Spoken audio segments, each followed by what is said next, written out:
Bismillahirrahmanirrahim. Alhamdulillahirabbil alamin. Wassalatu wassalamu ala asyrafil anbiya'i wal mursalin wa ala alihi wa ashabihi wa man tabi'ahum bi ihsanin ila yaumiddin, amma ba'du.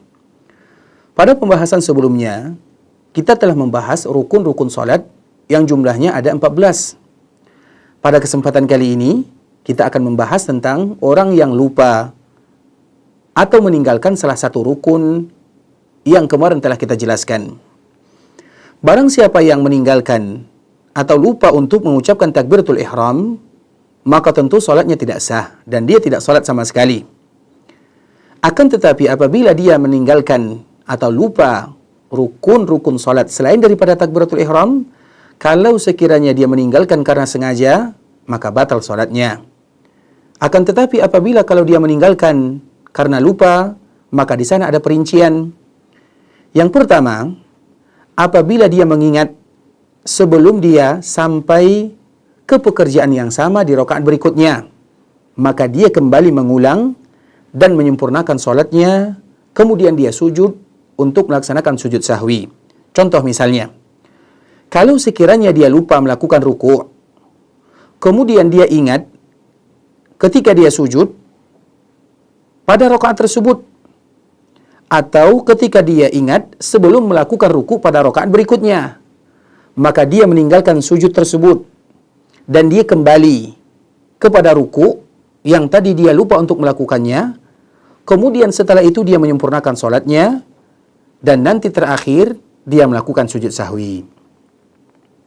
Adapun poin yang kedua, kalau sekiranya dia ingat bahwa dia meninggalkan salah satu rukun salat setelah sampai kepada rukun berikutnya yang serupa, maka dia hendaklah mengensel atau tidak menghitung rakaat yang tadi dia lupa melakukan rukun-rukun salat, kemudian menjadikan rakaat yang berikutnya adalah tempat untuk rakaat yang tadi dia lupa.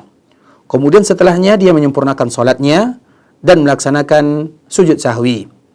Seperti misalnya ketika dia lupa melakukan ruku pada rakaat pertama, kemudian pada rakaat kedua, dikala dia ruku, dia ingat ternyata rakaat pertama dia belum ruku, maka pada saat itulah rakaat pertama dia tidak menghitungnya, dan rakaat kedua dia menghitung sebagai rakaat pertama, mengganti rakaat pertama yang tadi dia lupa ruku di dalamnya. Kemudian setelah itu dia menyempurnakan rakaatnya sampai dia salam, dan nanti sebelum salam maka hendaklah dia melakukan sujud sahwi. Kemudian poin yang ketiga, apabila seseorang lupa salah satu rukun di antara rukun-rukun salat dan dia tidak tahu kecuali setelah mengucapkan salam, kalau sekiranya dia melupakan rukun tersebut pada rakaat terakhir, maka dia kembali bangkit dan melakukan rukun tersebut yang tadi dia tinggalkan.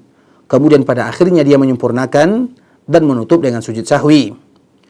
Akan tetapi kalau sekiranya rukun yang ditinggalkan sebelum rakaat terakhir, baik itu rakaat pertama atau rakaat kedua dan ketiga yang memiliki 4 rakaat, maka hendaklah dia melakukan 1 rakaat secara sempurna. Kemudian setelahnya baru dia melakukan sujud sahwi, sebelum waktunya terlalu panjang dan terlalu lama. Tapi kalau sekiranya waktunya lama, seperti misalnya kalau dia selesai melaksanakan salat, kemudian dia salam, kemudian setelah beberapa waktu dia ingat ternyata lupa melakukan rukun di antara rukun-rukun salat, maka tentunya dia harus kembali mengulang salatnya secara utuh, secara sempurna, kemudian dia melakukan sujud sahwi. Itu merupakan di antara hukum-hukum bagi mereka yang meninggalkan salat karena lupa atau karena tidak tahu. Wallahu ta'ala alam, dan semoga Allah subhanahu wa ta'ala memberikan kesempurnaan kepada kita untuk melaksanakan ibadah salat. Barakallahu fikum wa jazakumullahu khaira. Assalamualaikum warahmatullahi wabarakatuh.